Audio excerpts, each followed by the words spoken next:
Setuju. Kemudian 2, pemberian hukuman dengan hal positif seperti membaca atau membersihkan halaman sekolah dapat meningkatkan disiplin anak. Setuju. Nah, kemudian nomor 3, memberi penghargaan dapat meningkatkan motivasi belajar anak. Oke, untuk kita tahu apakah setuju dan tidak setuju kita ini benar, maka kita masuk ke dalam materinya. Oke. Nah, di budaya positif ini ada hal-hal yang akan kita bahas, yaitu mengenai disiplin positif dan nilai-nilai kebajikan universal, lalu teori motivasi, hukuman, penghargaan, restitusi, lalu keyakinan kelas, lalu kebutuhan dasar manusia dan dunia berkualitas, kemudian 5 posisi kontrol dulu, dan terakhir segitiga restitusi.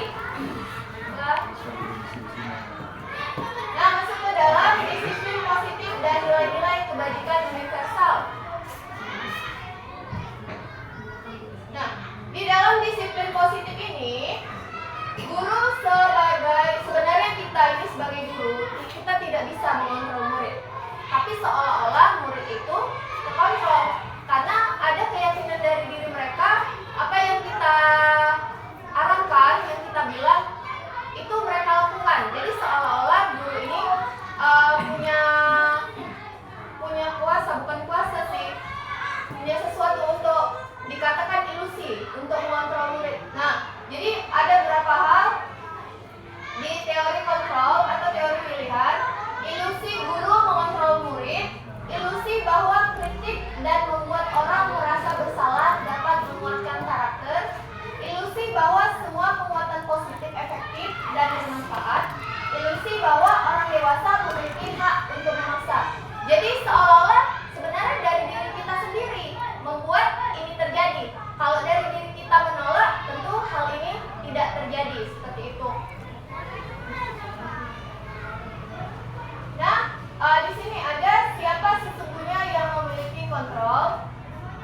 Untuk memiliki kontrol ada stimulus responnya dan pilihannya. Coba kita lihat, kita mencoba mengubah orang agar berpandangan sama dengan kita. Nah, teori kontrolnya dikatakan kita berusaha memahami pandangan orang lain tentang dunia. Kemudian perilaku buruk dilihat sebagai suatu kesalahan. Semua perilaku memiliki tujuan. Orang lain bisa mengontrol saya, hanya Anda yang bisa mengontrol diri Anda. Nah, ini kan ilusinya, seolah-olah kita mencoba mengubah orang agar berpandangan sama dengan kita. Padahal sebenarnya di diri orang tersebut, dia berusaha memahami pandangan orang yang mau mengontrol dia. Jadi kayak kita nih, kamu tiap malam sebelum tidur baca doa, ya kan? Kita seolah-olah mengontrol. Karena kalau anak itu tidak mau, ya dia nggak akan baca doa. Tapi kalau dia berpendapat seperti ini, oh iya, baca doa lah sebelum tidur, biar Nah, seperti itu kan. Nah, maka terjadilah kontrolan itu. Kalau tidak akan terjadi seperti itu. Oke, lanjut. Nah, apa makna disiplin? Nah, disiplin sendiri berasal dari bahasa Latin, disciplina, yang artinya belajar. Makna asal dari kata ini berkonotasi dengan disiplin diri dari murid Socrates dan Plato. Disiplin diri membuat orang menggali potensinya menuju sebuah tujuan, apa yang dia hargai. Namun dalam budaya kita, makna kata disiplin telah berubah menjadi sesuatu yang dilakukan seseorang pada orang lain untuk mendapatkan kepatuhan. Jadi kalau nggak disiplin, dia dianggap tidak patuh kalau dalam budaya kita. Kecenderungan umum adalah menghubungkan kata disiplin dengan ketidaknyamanan, bukan dengan apa yang kita hargai atau pencapaian suatu tujuan mulia. Jadi penerapan disiplin di budaya kita ini seolah-olah kalau dia tidak disiplin berarti dia melakukan suatu kesalahan seperti itu. Oke. Dan ada nilai-nilai kebajikan universal. Nilai-nilai kebajikan adalah sifat-sifat positif manusia yang merupakan tujuan mulia yang ingin dicapai setiap individu. Nilai-nilai tersebut bersifat universal dan lintas bahasa, suku, bangsa, agama maupun latar belakang. Nah, nilai-nilai kebajikan yang ingin kita terapkan kepada siswa ini sudah masuk ke dalam atau kita kenal dengan profil pelajar Pancasila. Ini pada Umar ya, terutama nilai-nilainya yaitu beriman, bertakwa kepada Tuhan Yang Maha Esa dan berakhlak mulia, mandiri, bernalar kritis, berkebinekaan global, bergotong royong, dan kreatif. Oke. Masuk kita ke dalam teori motivasi, hukuman, penghargaan, dan restitusi. Nah, ini sebenarnya ada satu lagi ya Pak, konsekuensi ya Pak. Beda hukuman, konsekuensi, penghargaan, dan restitusi. Itu ada perbedaannya masing-masing. Nah, teori motivasi perilaku manusia sendiri itulah yang bisa menyebabkan ilusi kontrol tadi. Untuk menghindari ketidaknyamanan atau hukuman, apa yang terjadi apabila saya tidak melakukannya? Untuk mendapatkan imbalan. Jadi hukuman, penghargaan itu masuk ke dalam motivasi eksternal. Dan untuk menghargai diri sendiri itu masuk ke dalam motivasi internal. Itulah yang sebenarnya tujuan disiplin positif. Jadi sebenarnya yang kita kasih kayak penghargaan, kayak hukuman, itu hanya motivasi eksternal. Kalau anak itu juga kita buat kayak gitu nggak berubah, seperti yang biasa ya kita kasih hukuman, tapi dari diri dia itu nggak mau berubah, yang nggak apa namanya, motivasi ini ya cuma motivasi eksternal. Tapi kalau di dalam diri dia juga mau berubah, maka timbullah yang namanya motivasi internal. Jadi sebenarnya dalam menuntun anak kita membutuhkan motivasi eksternal dan motivasi internal untuk mengubah anak itu menjadi lebih baik. Oke, lanjut.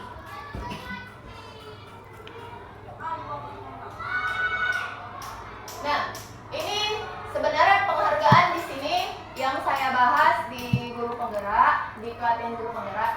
Jadi sebenarnya penghargaan itu juga masuk ke dalam bentuk salah satu hukuman. Nah, kenapa dikatakan seperti itu? Ini sebab-sebabnya. Penghargaan pengaruh jangka pendek dan jangka panjang.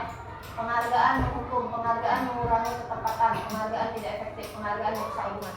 Seperti ini, misalnya dalam ranking. Males lah aku menjadi bagus-bagus. Dia aja nanti yang menang, dia aja nanti yang ranking. Nah, itu bisa, itu dampak buruknya ya.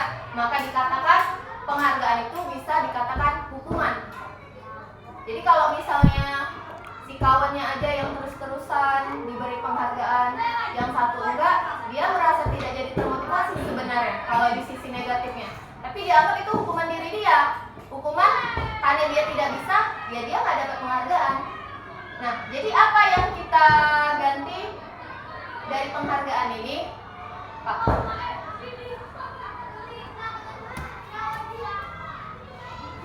Nah, kita dapat mengubahnya menjadi bentuk apresiasi. Ya, apresiasi. pengakuan. Perlu diingat beberapa hal. Beri pengakuan secara khusus, beri pengakuan secara pribadi, beri pengakuan kepada semua murid bergantian, beri pengakuan secara konsisten, fokus pada proses. Nah, misalnya nih, anak itu biasanya dia nggak konten 100, sekarang dia konten 100. Nah, kita puji dia.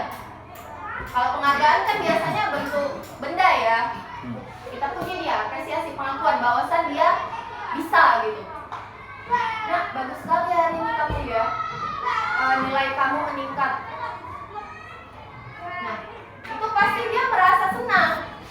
Itu yang namanya pengakuan. Kita mengakui kemampuan dia dengan pujian. Oke? Lanjut. Nah, ini ada salah satu contoh pengakuan atau apresiasi kebajikan. Kemarin saya perhatikan rasa empatimu besar sekali pada saat menolong murid baru di kelas kita. Ini salah satu bentuk apresiasi, pujian, ya, kebajikan. Nah, pembukanya kemarin saya perhatikan ada masuk nilai kebajikan, yaitu rasa empatimu besar sekali. Situasinya kenapa dia bisa dikatakan nilai empatinya besar sekali? Karena dia menolong murid baru. Oke, lanjut. Saya menghargai kepedulianmu. Jadi nilai kebajikan itu hal-hal sifat positif yang pada diri kita. Oke. Nah, di sini ada tindakan guru. Ini termasuk hukuman atau konsekuensi. Nanti akan saya jelaskan apa perbedaan hukuman dan konsekuensi. Mencatat 100 kali di dalam buku kalimat saya tidak akan terlambat lagi karena terlambat ke sekolah. Menurut ibu dan bapak, ini termasuk hukuman atau konsekuensi? Konsekuensi. Lalu yang nomor 2, lari mengelilingi lapangan basket 2 kali karena terlambat hadir ke sekolah. Hukuman. Oke, murid diminta untuk push up 15 kali karena tidak menggunakan masker ke sekolah. Hukuman. Menggantikan kertas tugas teman yang telah dicoret-coret. Konsekuensi. Membersihkan tumpahan air di meja tulis karena tersenggol pada saat belajar. Murid disuruh untuk tidak mengenakan sepatu seharian di sekolah karena tidak mengenakan sepatu hitam. Hukuman atau konsekuensi? Hukuman. Konsekuensi. Tidak apa-apa Bu, kan kita berpendapat. Seperti yang kata Pak Saleh tadi bilang, tidak ada benar salah, karena kita sama-sama belajar. Oke, lari mengelilingi lapangan basket 2 kali karena terlambat 10 menit untuk pelajaran PJOK. Hukuman. Nah, di sini ada jawabannya, hukuman atau konsekuensi. Mencatat 100 kali di dalam buku kalimat saya tidak akan terlambat lagi karena terlambat ke sekolah. Nah, kenapa dikatakan hukuman? Karena tepat waktu ke sekolah itu termasuk ke dalam peraturan, maka bisa dikatakan dia terlambat. Sedangkan konsekuensi ini hal-hal yang dilakukan dia, hal yang bisa dilakukan secara sengaja atau tidak disengaja, dan tidak ada peraturannya seperti itu. Tapi kayak norma, kalau kita numpahkan air ya otomatis kita lah yang ngelap, seperti itu. Tapi kalau hukuman ini kan ada memang peraturannya seperti itu. Nah, oke. Nah, di sini nanti akan saya jelaskan apa beda hukuman atau konsekuensi. Nah, ini dia perbedaannya. Hukuman sesuatu yang menyakitkan harus terjadi. Konsekuensi sesuatu harus terjadi. Membuat anak sakit fisik maupun hati untuk jangka waktu yang lama. Konsekuensi membuat anak merasa tidak nyaman dalam jangka waktu pendek. Hukuman anak membenci kedisiplinan. Ini yang saya bilang tadi, kalau di budaya kita disiplin itu berkaitan sama hukuman. Oke, anak menghargai disiplin. Nah, seperti tadi saya bilang, karena dia melakukan sesuatu, dia harus bertanggung jawab dengan hal itu. Seperti dia tidak sengaja melupakan, maka dia harus bertanggung jawab mengelapnya. Oke, hukuman bersifat paksaan. Sedangkan konsekuensi stimulus atau tanggapan. Hukuman mendorong anak menyakiti diri sendiri. Konsekuensi mendorong anak agar mudah menyesuaikan diri. Hukuman konsep diri yang buruk, konsekuensi konsep diri yang baik. Kemudian anak belajar untuk menyembunyikan kesalahan. Nah, kadang kan kita bilang nggak CPR berdiri di depan kelas.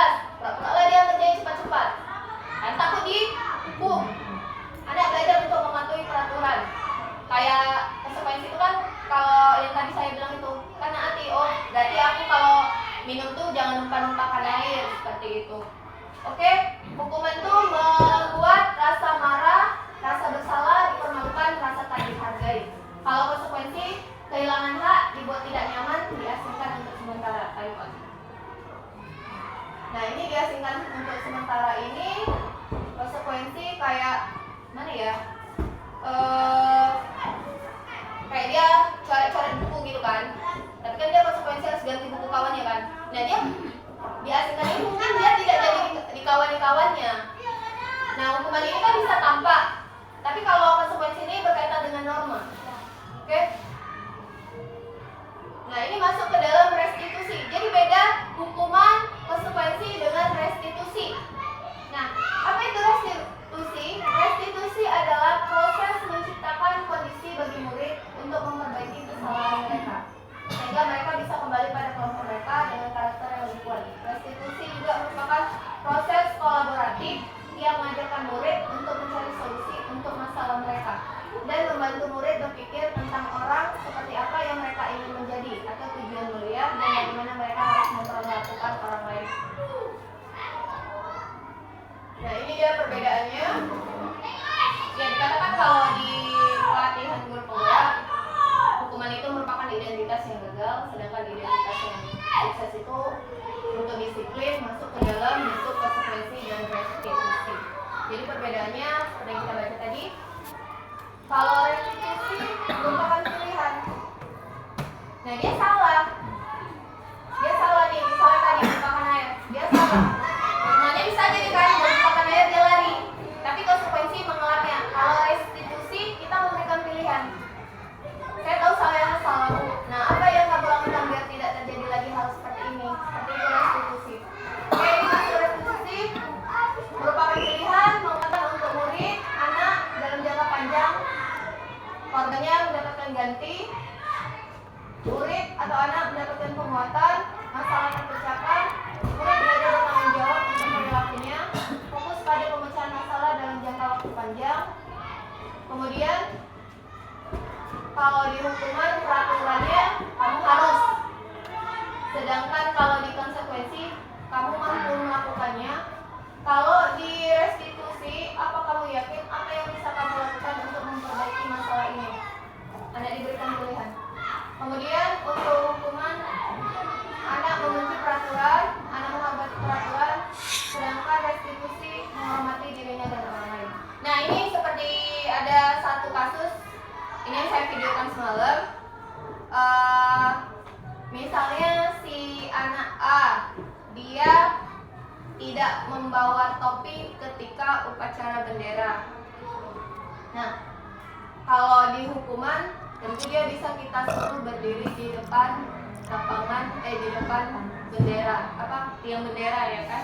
Nah, tapi kalau di restitusi bisa kita tanya, kamu kenapa topinya ketinggalan? Mungkin dia entah bangun kesiangan atau dia buru-buru ke sekolah. Nah, kita memberikan solusi untuk dia atau menanyakan apa yang kamu lakukan biar topinya tidak ketinggalan lagi. Nah, dia bisa mencari solusi diri dia sendiri biar nggak ketinggalan lagi topi itu. Itu yang dinamakan restitusi. Oke? Nah, ciri-ciri restitusi ini ada bukan untuk menebus kesalahan, namun untuk belajar dari kesalahan, memperbaiki hubungan, tawaran bukan paksaan, kemudian menuntut untuk melihat ke dalam diri, mencari kebutuhan dasar yang mendasari tindakan, kemudian fokus pada karakter bukan tindakan, fokus pada solusi, dan mengembalikan murid yang berbuat salah pada kelompoknya. Oke, kita masuk ke dalam keyakinan kelas. Nah, mengapa tidak peraturan saja? Mengapa harus ada keyakinan kelas? Mengapa kita memiliki peraturan harus menggunakan helm bila mengendarai kendaraan roda 2? Nah, peraturan ini timbul karena adanya keyakinan menggunakan helm bila mengendarai kendaraan roda 2. Apa yang kita yakinin? Kenapa kita harus pakai helm? Ataukah memang harus mengikuti peraturan aja? Tentu keyakinan kita agar kita selamat di perjalanan. keyakinan seperti itu. Nah, kemudian mengapa kita memiliki peraturan 3M, menggunakan masker, mencuci tangan, dan menjaga jarak 1,5 meter? Apakah hanya untuk mengikuti peraturan pemerintah? Tentu tidak, karena untuk menjaga kesehatan, itu keyakinan kita. Kemudian mengapa kita memiliki peraturan harus datang tepat waktu pada saat mengikuti pelatihan? Nah, itu apakah kita hanya untuk mengikuti peraturan? Tidak, karena biar kita tidak terburu-buru. Nah, untuk mendukung motivasi intrinsik yang tadi saya jelaskan di awal, tentu kita kembali ke nilai-nilai atau keyakinan yang kita yakini sebagai bentuk menaati peraturan. Nah, jadi keyakinan kelas sendiri ini bentuk-bentuknya. Pertama, kita kembangkan atau kita kembangkan nilai budaya positif di diri kita. Kemudian dari budaya positif yang telah kita pelajari, kita kembangkan di lingkungan kita menjadi lingkungan positif. Lalu dari lingkungan positif ini timbullah keyakinan-keyakinan positif yang bisa kita buat di kelas kita menjadi keyakinan kelas. Lalu dari keyakinan kelas ini bisa membentuk peraturan kelas. Nah, menurut Bapak Ibu, yang mana yang merupakan keyakinan kelas? Mengapa?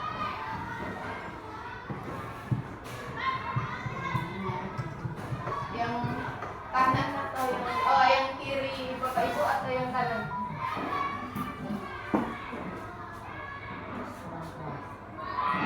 Yang mana merupakan keyakinan kelas? Mengapa? Boleh Ibu Bapak memberikan pendapatnya? Kiri.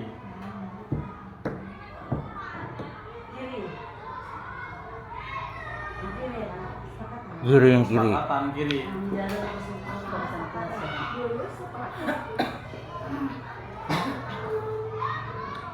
Ibu Nita bisa memberikan pendapat?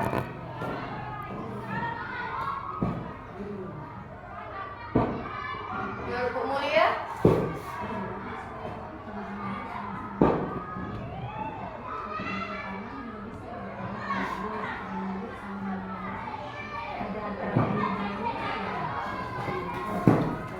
Ini seperti balik lagi ya. Kalau keyakinan hal-hal yang kita yakini. Kalau peraturan hal-hal yang dominan yang universal yang memang harus kita taati.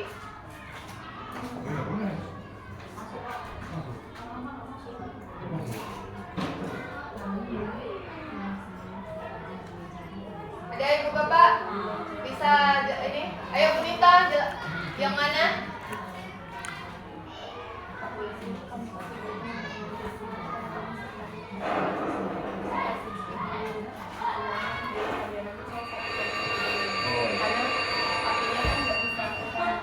Boleh Pak? Enggak apa-apa. Bel tanda masuk telah berbunyi kepada seluruh siswa untuk segera masuk kelasnya masing-masing. Bapak dan Ibu guru akan segera memasuki kelas. Selamat Ibu belajar. berdiri.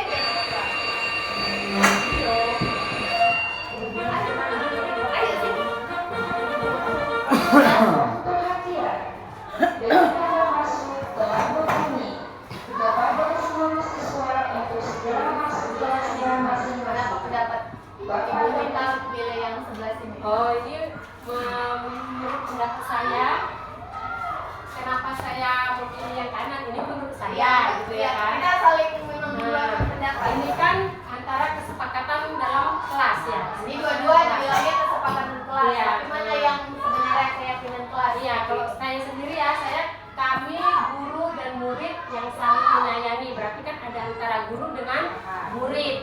Kalau yang sebelah sana kan, yang sebelah kiri, kalau dari saya menghadap ke depan ke sebelah kanan, datang tepat waktu mengucapkan salam. Datang tepat waktu berarti kan peraturan udah seluruhnya gitu, antara bukan hanya kelas 1 sampai ke kelas 6. Kalau ini kan udah khusus, berarti kan khusus dia di dalam kelas, hanya peraturan kelas itu. Misalnya saya kelas 5, berarti udah saya terapkan di dalam kelas 5. Kalau yang nomor satunya kan peraturan, baru kami murid yang semangat belajar.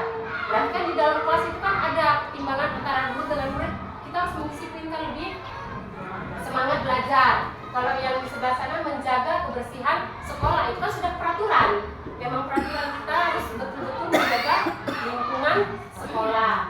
Baru yang ketiga di sini, yang bagian C, kami murid yang peduli dengan teman-teman. Nah, berarti dia kan peduli antara teman satu kelas, walaupun bukan teman sekelas juga boleh peduli dengan teman di luar kelasnya, entah kelas 1 atau kelas rendah atau kelas berapa gitu ya kan. Baru aktif dalam pembelajaran, pasti sudah aktif dia kan. Walaupun kita tahu dalam kelas itu tidak ada, pasti ada anak satu aja, pasti ada anak yang kita pasti sudah tahu lah yang kurang dalam materi pembelajaran, dalam menyimak pembelajaran, tertib. Nah, tertib pasti kita semua itu udah peraturan tertib, udah diarahkan kepada sekolah. Itu kalau bagi saya yang sebelah sini gitu. Oke, Bu Nita, terima kasih. Tepuk tangan untuk Bu Nita. Oke, baik sekali ya. Nah, ada Bapak Ibu yang untuk menjelaskan lagi? Oke, Sedikit ya. dari Bapak. Kalau saya yang mana merupakan keyakinan kelas, mengapa katanya itu ya? Saya rasa kalau kesepakatan kelas ini dua-dua ini ya. Karena kenapa? Keyakinan. Kami guru dan murid saling menyayangi. Datang tepat waktu mengucapkan salam. Itu udah peraturan. Ya, jadi saling menyayangi. Berarti dalam lingkup kelas atau ruang kelas itu ada karena kita ini saling berbeda ya. Kalau memang itu kalau salam ini ya itu juga karena kita itu ada kebersamaan ya. Karena ada kebersamaan itulah maka saling menyayangi. Ya, jadi saya rasa nggak ada beda yang A sama yang B ini ya. Jadi itu menurut saya ya. Kami murid ya yang semangat belajar. Kemudian katanya menjaga kebersihan lingkungan sekolah. Ya, tanpa ada kebersihan sekolah, tak ada kan semangat belajar. Ya, itu kita sepakat ya, sepakat kita. Kalau memang sekolahnya amburadul, nggak ada semangat. Saya rasa yang itu yang ketiga, kami murid yang semangat belajar. Ya, dengan adanya kebersihan sekolah bisa semangat. Kemudian berdoa sebelum dan sesudah apa ini kegiatan. Ya tentu inilah permulaan dan akhir. Ya dengan adanya kita bertakwa kepada Tuhan Yang Maha Esa, berarti kita ada semangat kita belajar ya. Kemudian yang ketiga, aktif dalam pembelajaran.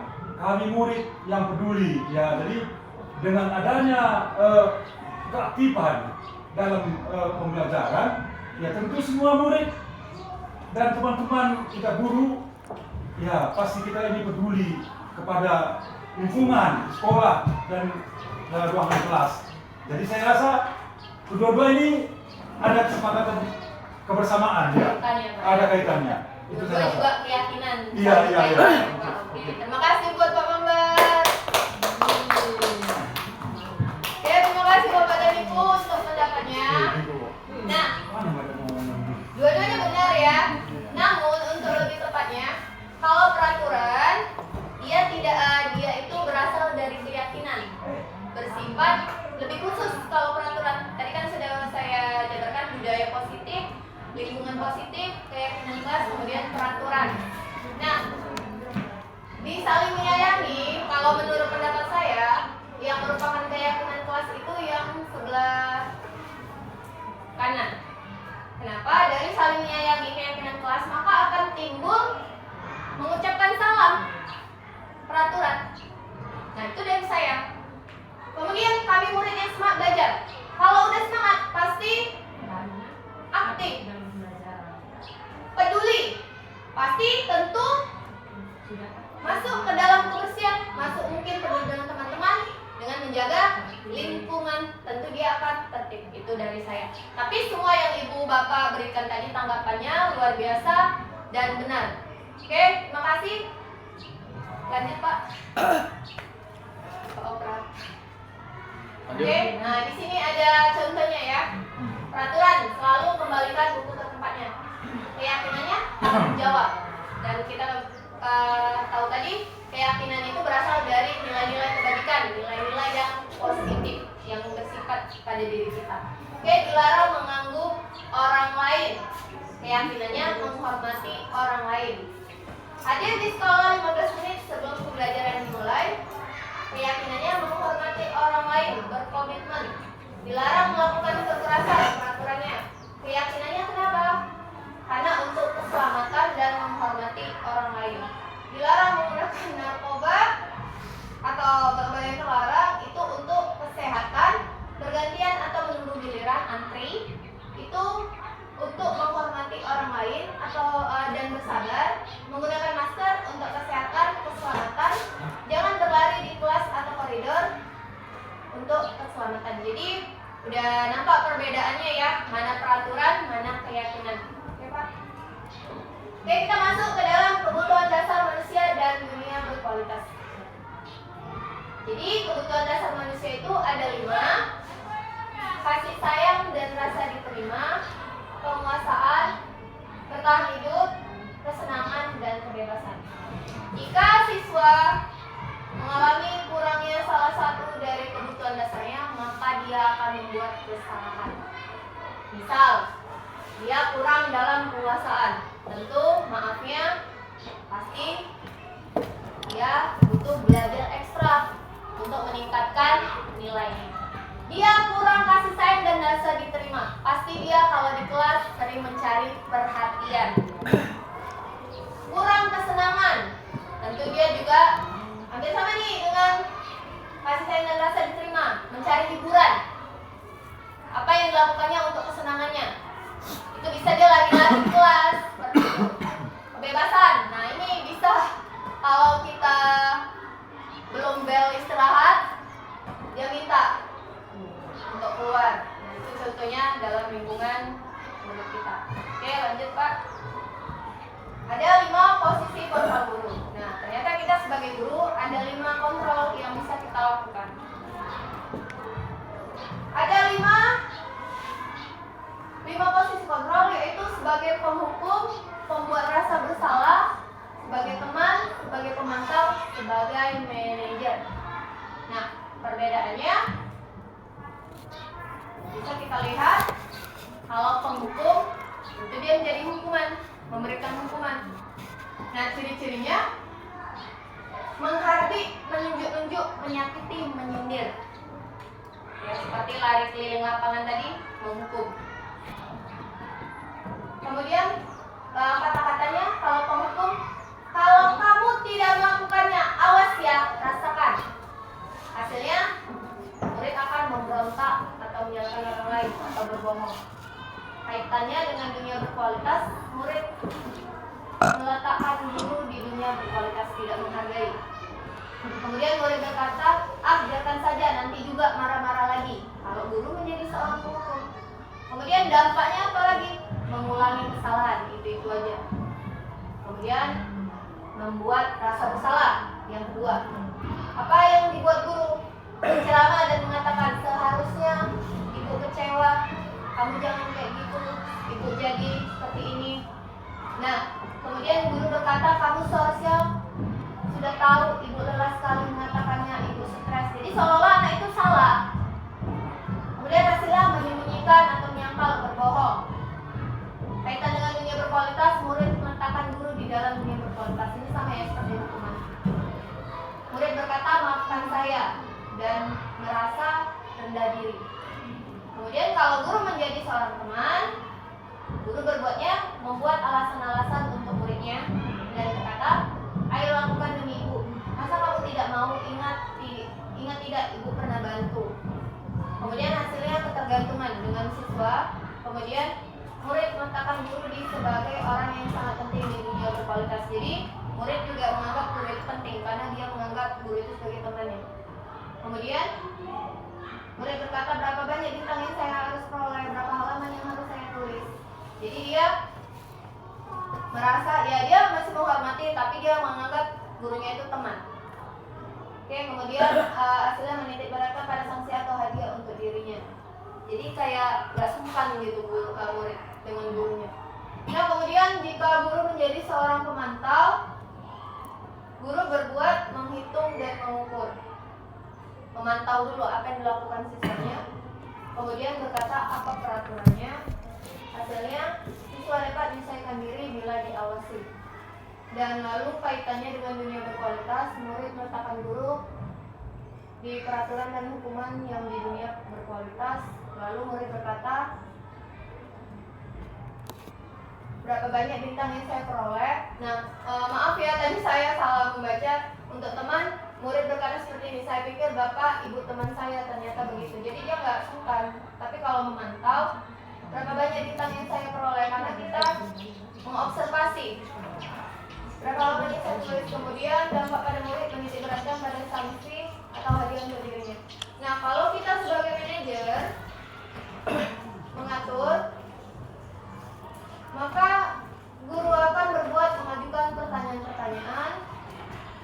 Kemudian guru berkata apa yang kita yakini, apa yang bisa kamu kerjakan untuk memperbaiki masalah ini. Kemudian hasilnya menguatkan pribadi siswa. Lalu kaitannya, murid mengatakan dirinya sebagai individu yang positif dalam dunia berkualitas. Lalu bagaimana caranya saya bisa memperbaiki keadaan.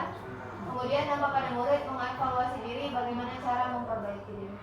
Nah, jadi dalam pembelajaran, kalau bisa kita sebagai seorang manajer yang bisa mengatur, bukan sekedar menjadi penghukum, pembuat rasa bersalah, atau pemantau, agar anak bisa menghargai dirinya sendiri. Dia juga bisa membuat pilihan. Dia tahu dia salah, tapi dia bisa membuat pilihan, solusi untuk dirinya sendiri. Seperti itu. Oke, Pak.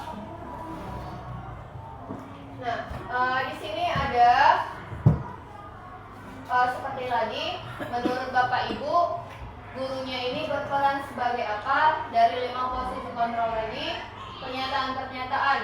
Siapa yang mengatakan? Apakah si penghukum, si pemantau, teman, pembuat rasa bersalah, atau manajer? Saya kecewa sekali dengan kamu. Menurut Bapak Ibu, ini termasuk posisi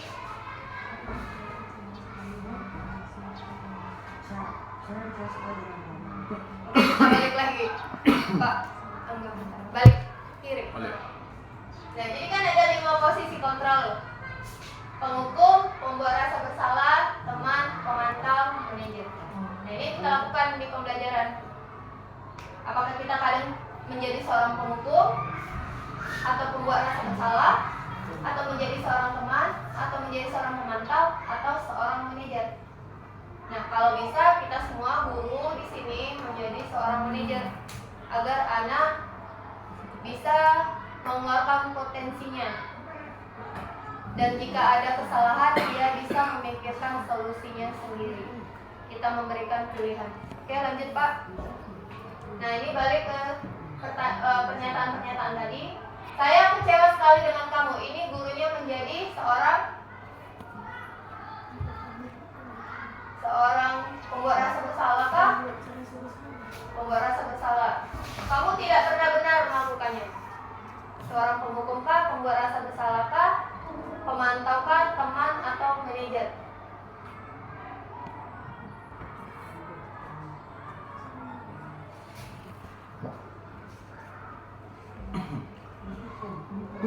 Oke, kita lihat jawabannya. Saya kecewa sekali dengan kamu, membuat orang merasa bersalah. Anak itu kalau kita ngomong kayak gini pasti dia merasa bersalah. Kamu tidak pernah benar melakukannya. Dia merasa bersalah juga, cuman pasti ini lebih ke penghukum. Ayolah lakukan demi ibu bapak. Ini gurunya ini nganggap muridnya teman. Jadi sebenarnya teman ini pun bahaya juga, karena murid bisa berujung tidak menghargai. Dia menganggap teman. Oke, apakah kamu mau mendapatkan stiker bintang hari ini? Ini pemantau. Karena kalau pemantau dia melakukan observasi. Jadi ya sebaiknya kita di kelas menjadi seorang pemantau, jadi tahu kelemahan dan kelebihan siswa dan juga seorang manajer. Nah, kemudian kalau manajer dia memberikan pilihan. Bagaimana kamu bisa menyelesaikan masalah ini? Itu sebagai manajer. Dan yang terakhir sebagai penghukum juga, kamu selalu yang paling akhir. Oke, lanjut Pak. Nah, yang terakhir kita membahas segitiga restitusi. Oke, segitiga restitusi ini ada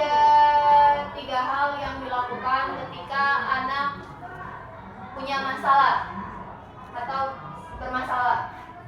Ada yang pertama menstabilkan identitas. Dari menstabilkan identitas, lalu kita ke validasi kebutuhan, dan terakhir menanyakan keyakinan. Ketiganya saling berhubung. Jika tidak ada salah satunya, maka tidak akan terjadi yang namanya segitiga restitusi. Oke, lanjut Pak. Nah, menstabilkan identitas untuk membuat anak yang merasa gagal karena berbuat salah menjadi positif terhadap dirinya. Ini tujuan menstabilkan identitas. Contohnya seperti ini. Guru berkata, berbuat salah itu hal yang manusiawi. Tidak ada manusia yang sempurna. Bapak Ibu juga buat salah. Kita pasti bisa menyelesaikan permasalahan ini. Bapak Ibu tidak tertarik untuk mencari tahu siapa yang benar, siapa yang salah. Bapak Ibu lebih tertarik untuk menyelesaikan masalah.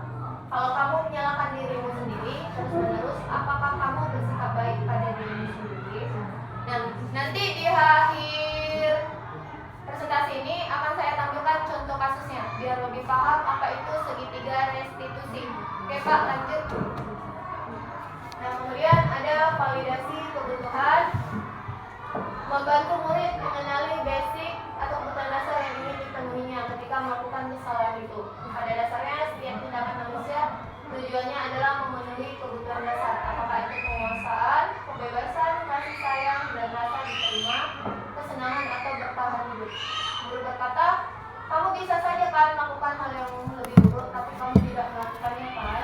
Kamu pasti punya alasan mengapa kamu melakukannya. Apa yang penting bagi kamu? Kamu boleh tetap berusaha menjaga sikap itu, tapi tambahkan sikap yang lain yang baru. Maukah kamu belajar cara lain untuk mendapat yang kamu butuhkan tanpa harus memukul? Apakah kamu bisa melakukan dengan lebih baik besok lagi? Oke, lanjut Pak. Nah, kemudian terakhir menyanyikan keyakinan. Nah, dari kesalahan dia itu kita harus balik lagi tentang keyakinannya. Apakah dia mau memperbaikinya? Nah, lihat, Anda melihat kesalahannya dihubungkan dengan norma sosial dan nilai-nilai yang mendasari manusia berinteraksi dengan orang lain. Guru berkata, apa nilai yang kita percaya di kelas, sekolah kita? Nilai-nilai indikator apa yang telah kita sepakati? Kelas yang ideal itu seperti apa? Kamu ingin jadi Anda seperti apa? Apa yang kamu rasakan? Jika kamu melakukan itu, kamu menjadi orang yang seperti apa? Oke, lanjut Pak. Nah, jadi di siklim positif atau budaya positif ini punya banyak kaitannya ya. Nah, ini semua berkaitan, semua berhubungan. Anda tidak bisa mengontrol orang lain, hanya Anda yang bisa mengontrol diri Anda. Itunya tadi yang saya bilang ilusi kontrol. Kemudian semua perilaku memiliki tujuan, itu masuk ke dalam teori motivasi. Kemudian dalam memberikan motivasi tentu kita ada posisinya, yaitu 5 posisi kontrol, ada penghukum, pembuat rasa bersalah, teman, pemantau, manajer. Nah, kalau sebagai manajer tentu kita harus menerapkan segitiga restitusi, di mana kita memberikan pilihan untuk anak memikirkan solusi kesalahan mereka. Kemudian berkaitan dengan kebutuhan kita yang berbeda-beda. Nah, dari permasalahan ini pasti karena adanya kurangnya kebutuhan. Masalah timbul karena kebutuhan dasarnya salah satunya pasti kurang. Apa saja kebutuhan dasarnya? Bertahan hidup, penguasaan, kasih sayang dan rasa diterima, kesenangan dan kebebasan. Oke? Nah, sekian dari saya. Ke rumah tetangga pergi bertamu, dihidangkan lauk dan nasi. Mari berbagi pengalaman dan ilmu, kita saling kolaborasi. Ikan sepat tinggal di air bersih, semoga bermanfaat. Terima kasih. Asik.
Waalaikumsalam. Silakan duduk.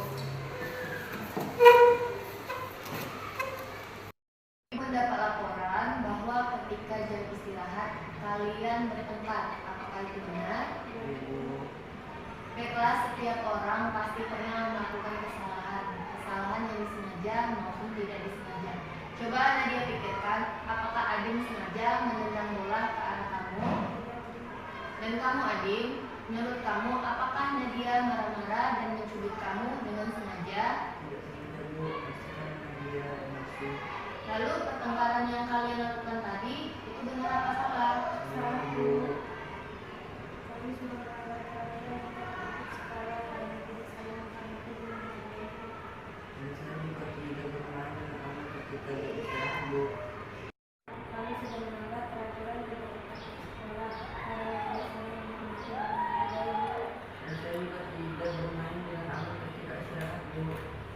Apakah penyebab kalian bertengkar? Dan kamu Nadia, kenapa kamu mencubit lengan Adim? Saya tidak sengaja menendang bola dan mengenai Nadia, Bu. Terus lengannya jadi jatuh. Saya mau minta maaf, Nadia sudah marah-marah dan mencubit lengan saya. Salah saya, Bu. Saya kesal sekali, Bu. Nadia yang makan kena bola sakit, dia jatuh jadi akibat kesalahan saya, Bu. Saya jadi marah-marah dan akhirnya mencubit Adim. Sekarang apa yang kalian rasakan? Apakah kamu Nadia menyesal sudah marah-marah dan mencubit lengan teman kamu? Dan kamu Adim, apakah kamu sadar tindakan kamu salah karena sudah bermain bola dengan tidak aman dan menyakiti teman kamu secara tidak langsung? Saya menyesal, Bu, karena sudah emosi.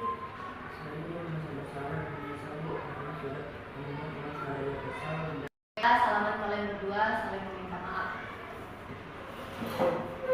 Maaf ya, Bu, Rena sudah membuat kamu kesal. Besok aku traktir jajan ya pas istirahat. Aku juga minta maaf, Dim, udah marah-marah sama refleks cubit lenganmu. Nah, untuk kedepannya ketika istirahat berlangsung dan kamu sedang bermain bola, apa yang kamu lakukan Nadim? Saya akan bermain dengan aman dan hati-hati, Bu. Dan kamu Nadia, untuk kedepannya ketika ada temanmu tidak sengaja menyakiti kamu dan berusaha meminta maaf, apa yang kamu lakukan? Saya berusaha bersabar dan mendengarkan perasaan teman saya kenapa dia bisa melakukan hal itu dan memaafkannya. Oke, baiklah, semoga kalian mendapat pelajaran bermakna dari kesalahan yang sudah kalian lakukan. Iya, Bu, terima kasih sudah mengingatkan kami. Oke. Warahmatullahi wabarakatuh. Nama saya Dimas Al-Fahri, murid dari kelas 6 SD 0559 Kelasan.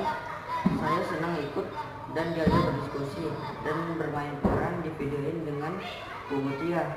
Saya jadi tahu ketika melakukan kesalahan harus meminta maaf dan juga ketika bermain di lingkungan sekolah harus berhati-hati dan bermain dengan aman. Sekian dari saya, terima kasih. Wassalamualaikum warahmatullahi wabarakatuh. Assalamualaikum warahmatullahi wabarakatuh. Saya perkenalkan, nama saya Nadia Zahra. Saya siswa kelas 6 dari SDN 055986 Kuarasan. Saya senang sekali diajak berdiskusi dan bermain peran dengan Bu Mutia. Saya jadi tahu ketika ada teman saya yang tidak sengaja membuat kesalahan kepada saya harus berusaha sabar mendengarkan alasan teman saya.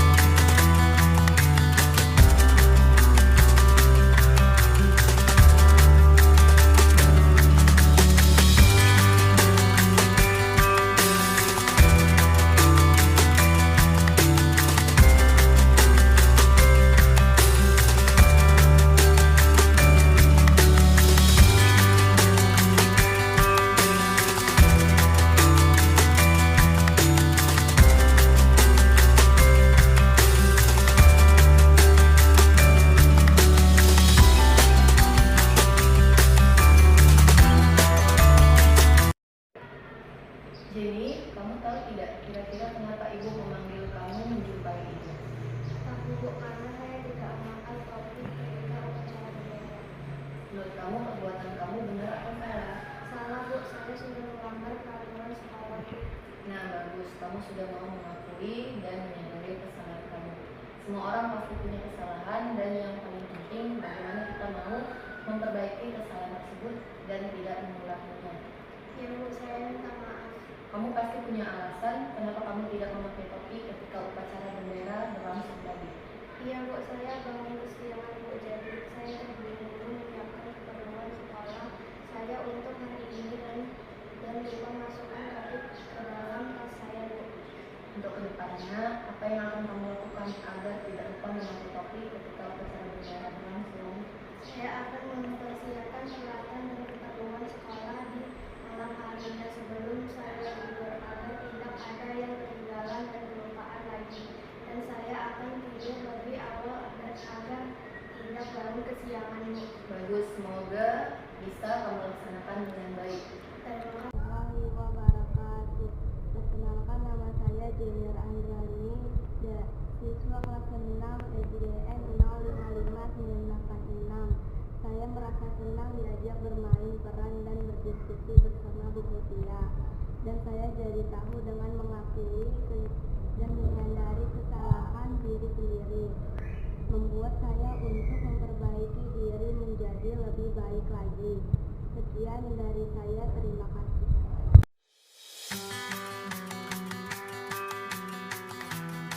Saya Waka SPI, sekolah SD 055986 Korasan, menanggapi yang baik untuk kedepannya lebih baik lagi dan bisa menjadi contoh buat melanjutkan kemanusiaan.